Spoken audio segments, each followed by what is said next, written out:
Good morning and welcome to America's Home Cooking. Today I'm making a beef shepherd pie topped with garlic mashed potatoes. Now this is not the shepherd pie that you know. This is a totally different one.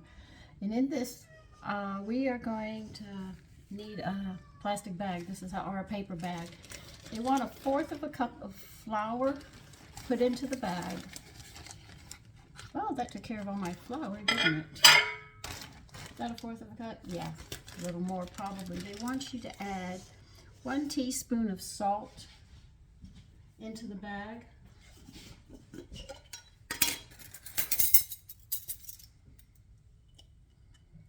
And they want you to add 1/4 teaspoon black pepper. So this is going to be an unusual one because most people think shepherd pie one way, but this is another way of making it, which is totally different and very unique. Okay. Now you have to mix this up.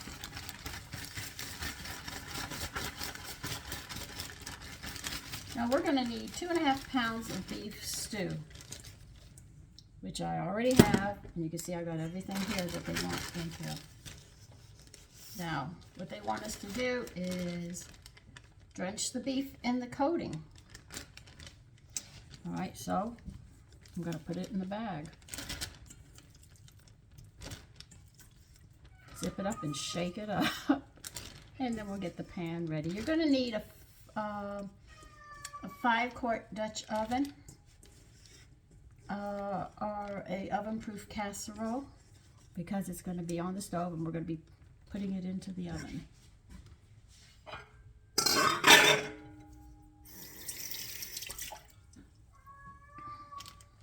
Oh, if you hear my cat, he's carrying on. He can't be in my lap. He's a little upset about it. Okay.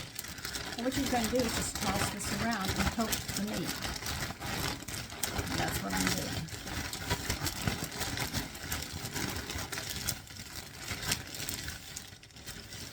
To the best of your ability. Okay, we're going to move over to the stove now. I have my Dutch oven out. Let me get this behind you. And they want us to put 2 tablespoons of olive oil in this. I'm going to use my all blend oil instead of olive oil. And then we'll turn it on. Never turn your Dutch oven on unless you've got oil, butter, or some sort of fat in it.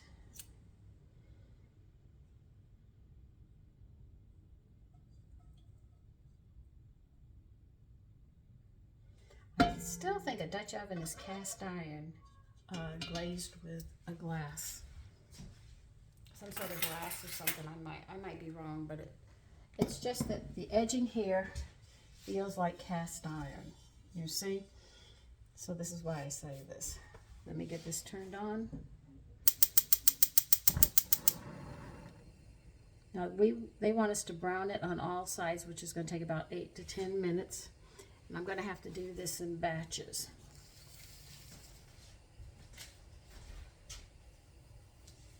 So we're going to get that hot.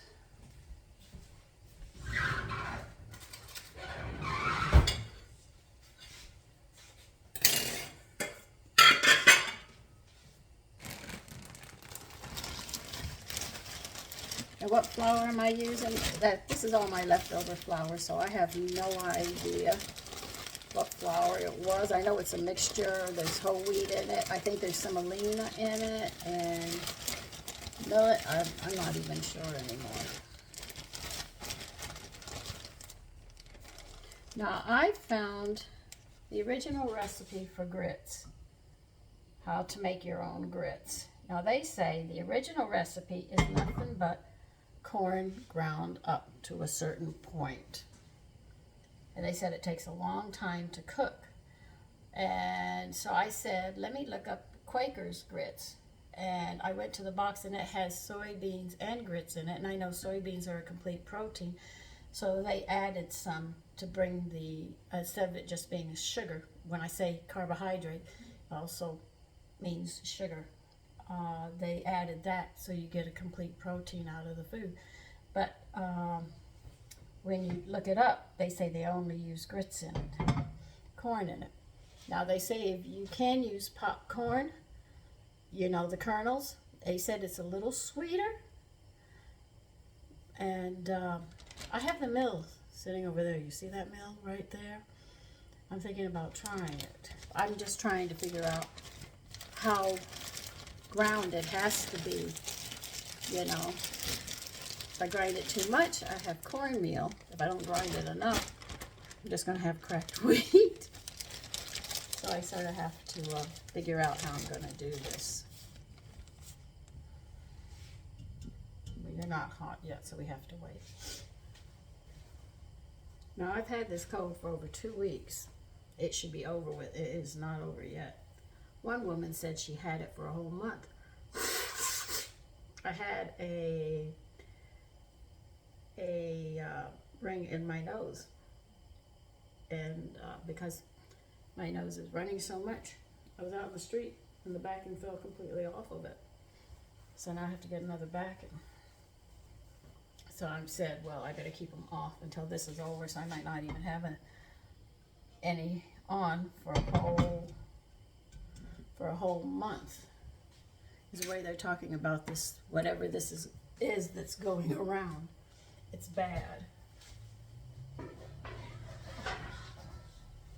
So in my book, if it's that bad, then I'm just going to bypass it for a while, and we'll see what happens. Now you're going to brown all of this. You want the pieces well browned.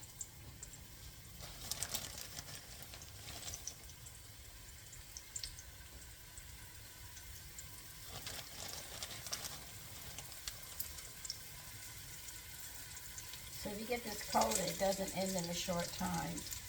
Don't panic about it. It's just one that does not want to leave.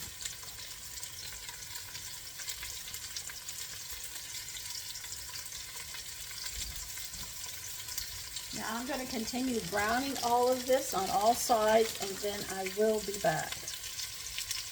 Oh, if I didn't tell you, you need 2.5 pounds of stewed beef.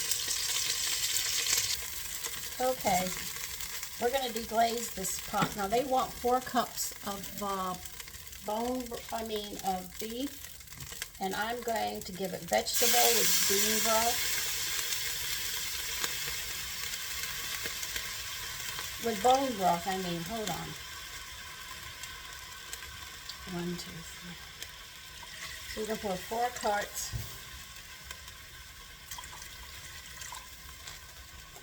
of beef broth. Of course, I'm doing mine different. I need half of this, I think.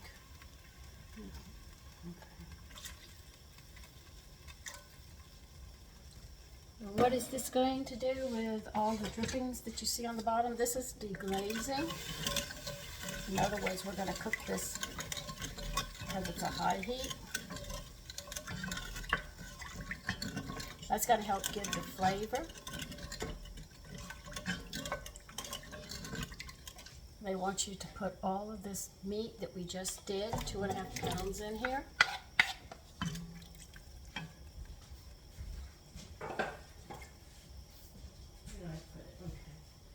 You want to put a bay leaf in here.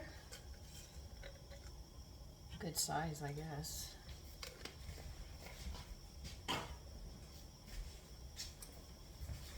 And 1 teaspoon of thyme.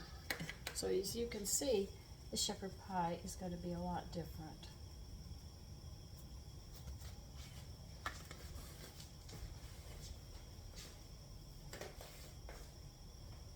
Put it here.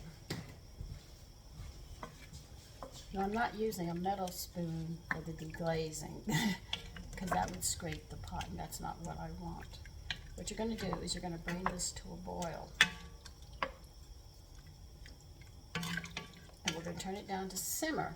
And we're going to be simmering this for a whole hour without the lid.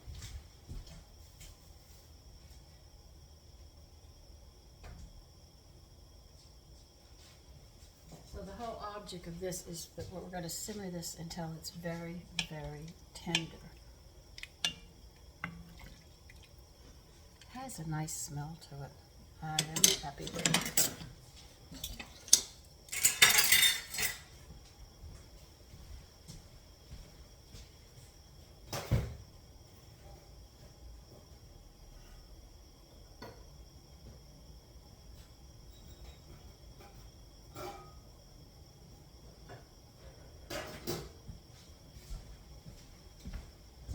So that's what we're going to do. Just bring it to a boil, turn it down to a simmer, and we're going to let this cook for an hour.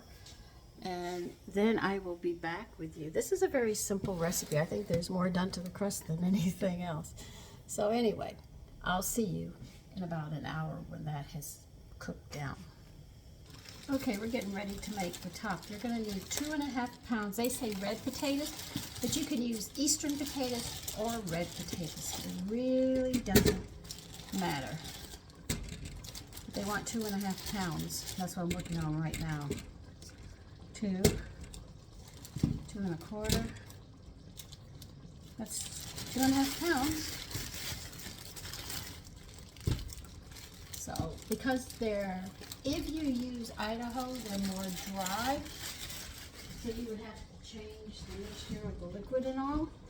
So I think this is why they're definitely stressing one kind of potato. Now they want you to clean these potatoes and cut them in 1-inch cubes, because we're going to be boiling them. But I'm going to cut mine smaller because you know I like to leave my peelings on, make the food more nutritious. Because I've told you that the skins have a lot of nutrients in them. You think about it, if it protects the plants, and we're peeling all that protection off, we're missing a lot of things.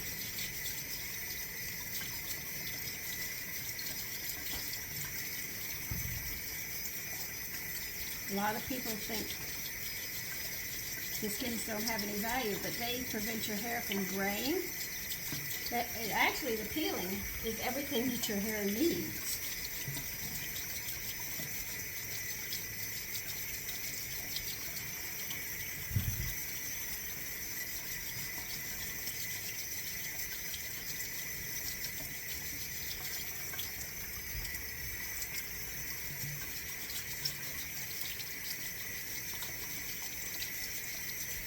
I'm scrubbing the potatoes right now, that's why. You hear the water running, but you don't see me because I'm doing the potatoes.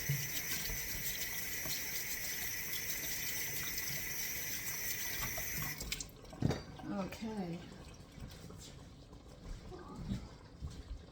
Now the meat is coming along very nicely. I'll show you, and then we'll come back over to the potatoes I want you to see. Here they are. Let me turn you down. See how nice they're coming out?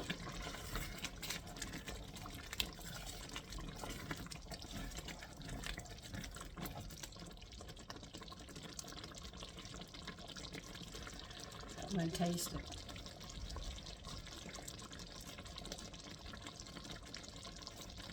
Oh God, that is hot. Give me a minute.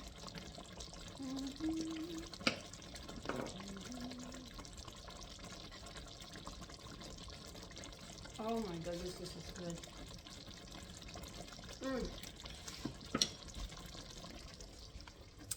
I'm turning mine off. Putting the lid on it because it's done and I want to get the rest before I put that lid.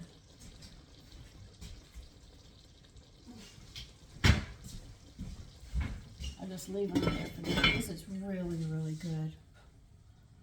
Oh.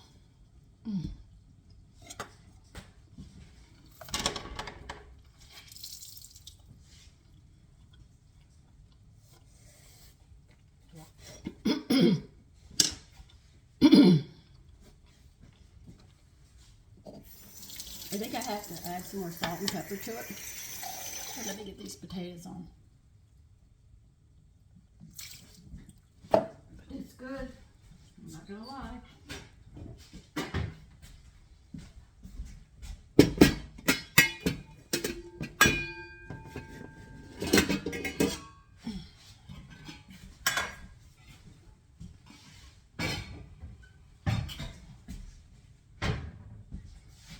Okay.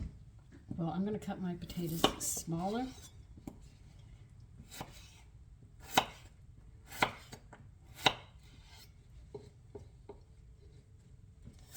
If you're not going to, you'll peel your tomatoes then and cut them in 1-inch cubes. You're not leaving the skin on. And if you peel them, you can take the peelings and put them in with your vegetable peelings and cook them down and get it that way.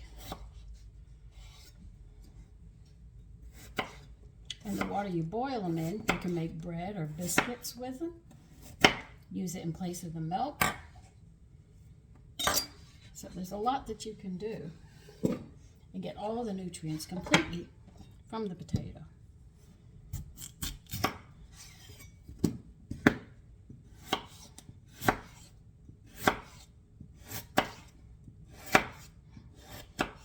No, that definitely needs more salt and pepper.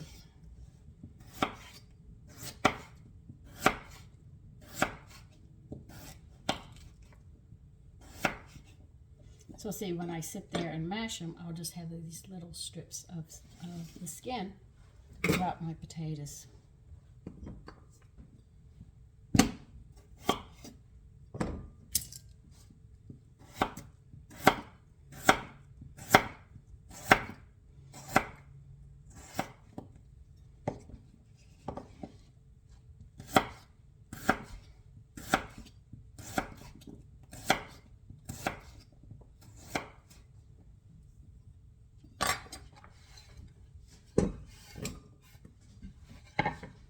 These potatoes are going to cook quicker because of the kind of potato they are. They have that moisture in them.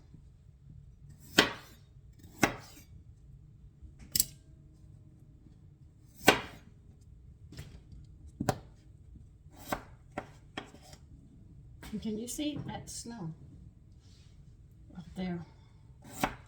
It's supposed to go into the high 30s or the low 40s today. So I know it'll be melting, thank God.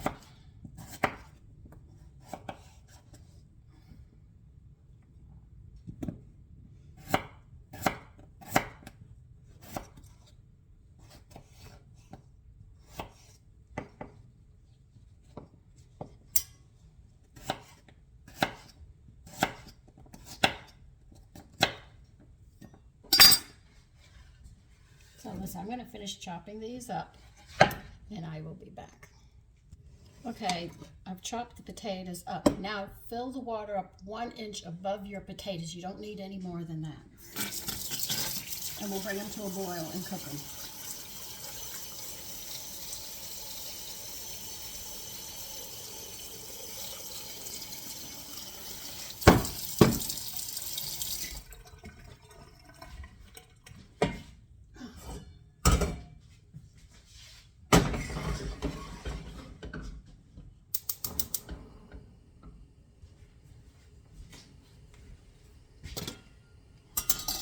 Okay, when they're done, we'll get the rest of the stuff together and we'll put this whole dish together and get it in the oven.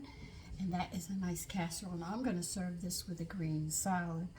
I haven't decided if I want to make a dill dressing or a basil yet. I'm still thinking about that.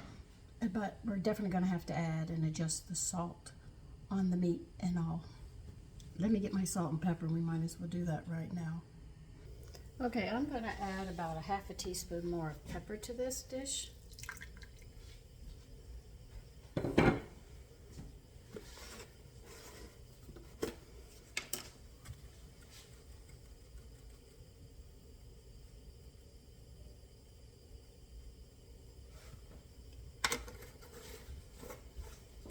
Now, if it's not salty enough for you, you can add up to 1 more teaspoon. And that will be pretty much it. I'm adding a half a teaspoon.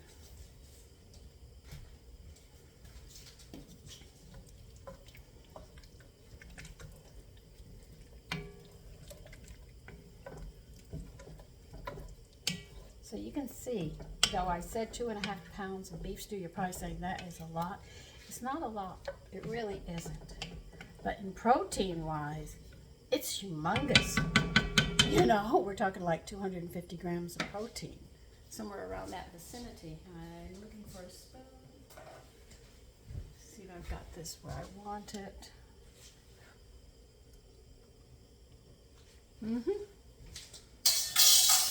Okay. That has to sit till we get the potatoes done, and we'll put them together. And then we'll put the whole dish together. Simple meal for a nice cold day for your family. Okay, as the potatoes are starting to cook, you're going to add 4 whole cloves of garlic into them. And they're going to cook with them, yes they are.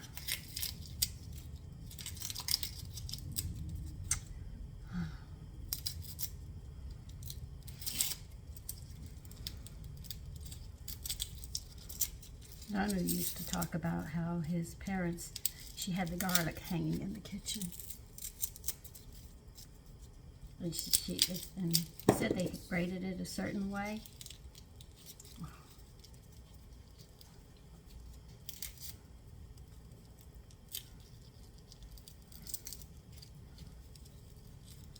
God.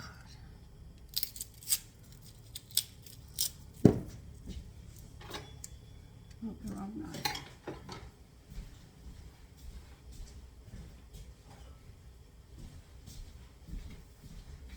You don't mince the garlic, you just drop them on in because they're going to get real soft while the potatoes are boiling.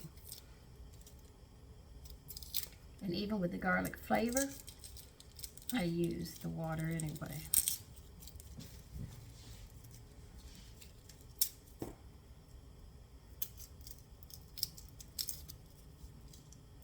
Oh, I think I have 2 here.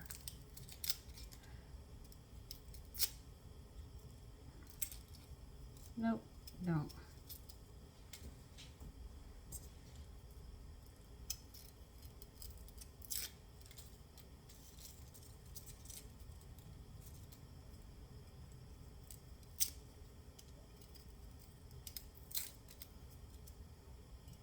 Now they want me to boil the potatoes with salt. I usually just don't do that. But if you want to add the salt to the garlic and potatoes, I'll tell you how much to put in. Just let me finish this last one because we need 4 garlics in the water. Because there are some people that do like to add the salt when they cook their potatoes. I am not one of them.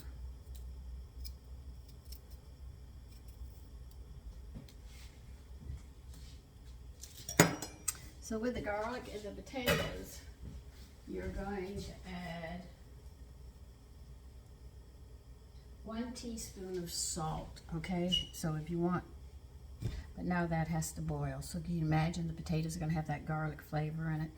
I can put it in bread. It's going to be interesting. Okay, the potatoes are done.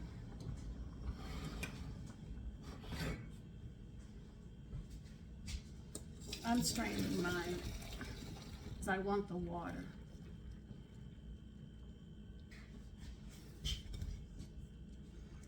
So I use that water to cook with. It has good flavor in it as well. And what you're going to do is put the potatoes back in the pot and you're going to dry them out. So your mashed potatoes won't be so moist. And then you can add as much moisture as you want. So stir them around until they get dry. Put that over there.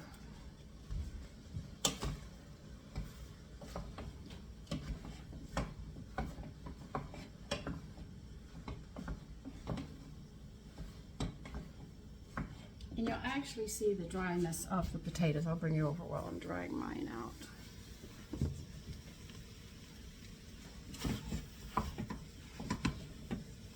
It'll leave a film on the bottom of the pot, and then you'll know you got the moisture all out of them.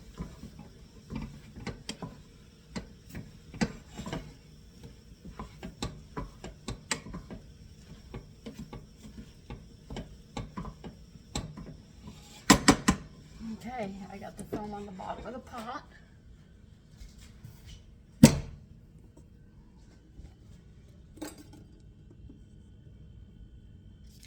All right, you're gonna put like 3 tablespoons of butter in here. And then we're going to start stirring it and mashing it and do whatever we can to get it ready.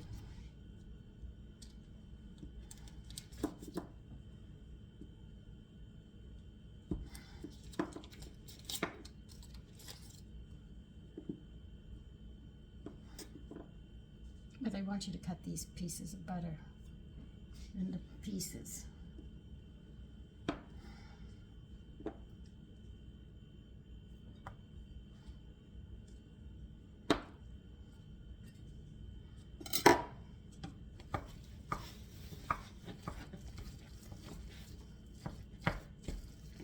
Oh, my potatoes are really cooked.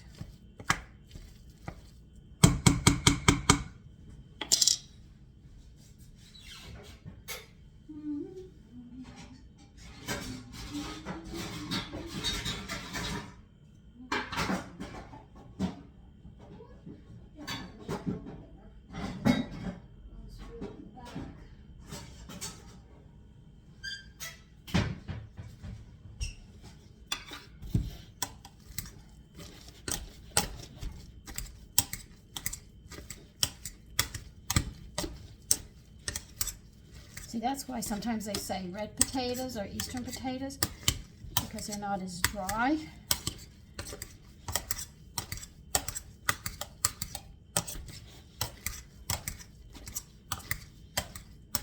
All potatoes have different textures and stuff.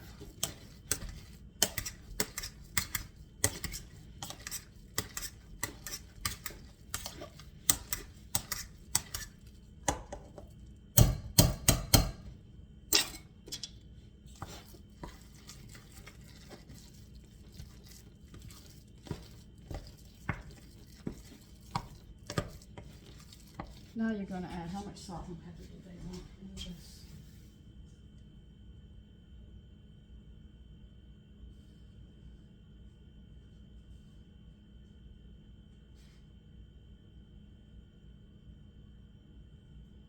Okay, they're talking about a teaspoon of salt and pepper to taste with heavy cream.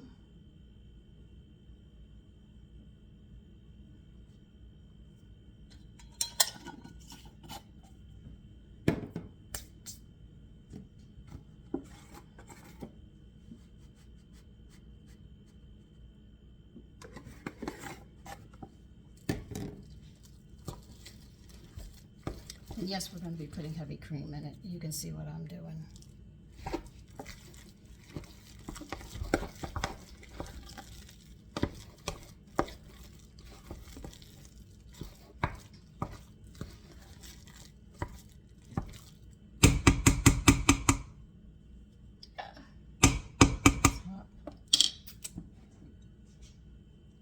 You're going to pour 1/3 of a cup of heavy cream in it and go back to mashing it.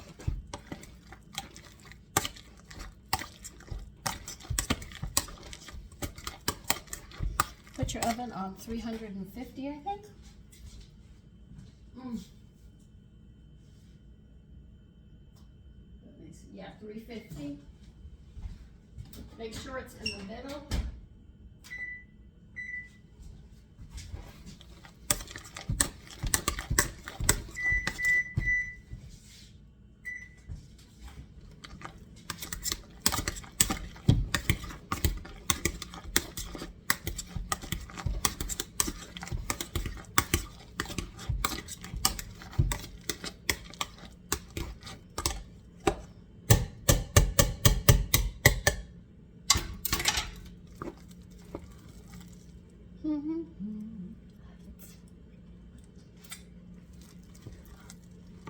When I mash potatoes, they're always lumpy, but that's okay.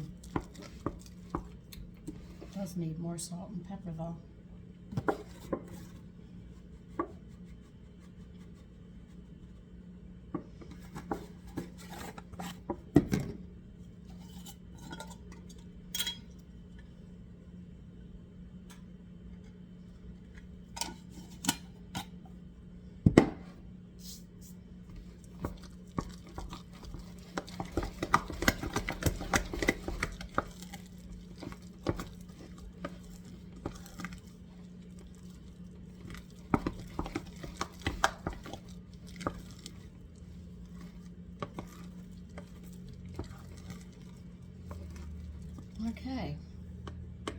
Now this last tablespoon, you can cut it in small little pieces. Believe me, you're going to use it.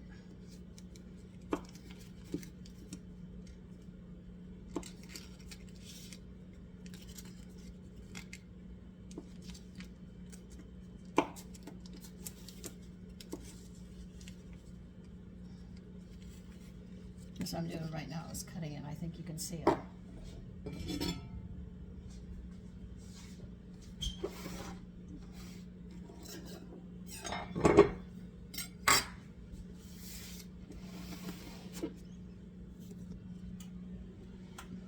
Alright, now they want us to put the mashed potatoes on top of this. Let's see if I can get you higher so you can see. And pray I don't knock you over, which I'm notorious for doing.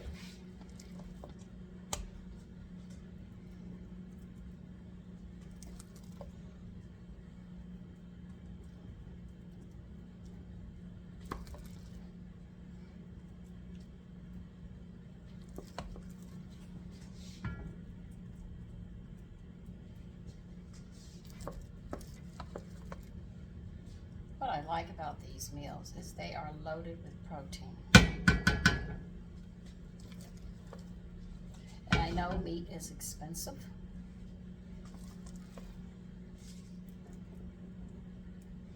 But at least when you eat, you know you have eaten well.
It's good.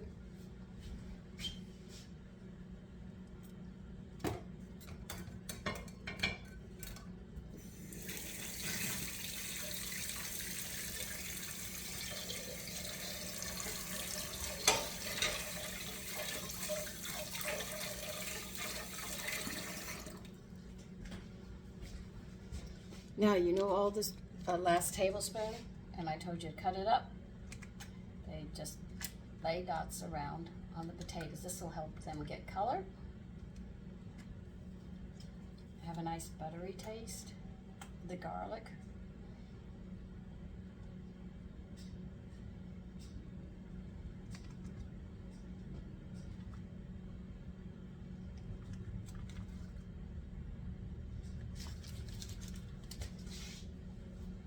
Now let's see if she wants it covered or not. And then we'll know what to do next.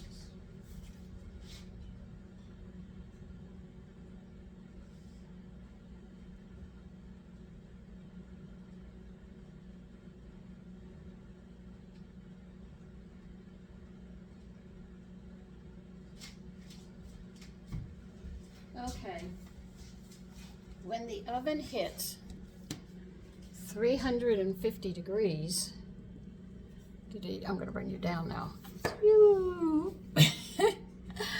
We're going to put that in the oven uncovered because we want the potatoes to get a crispy top on them.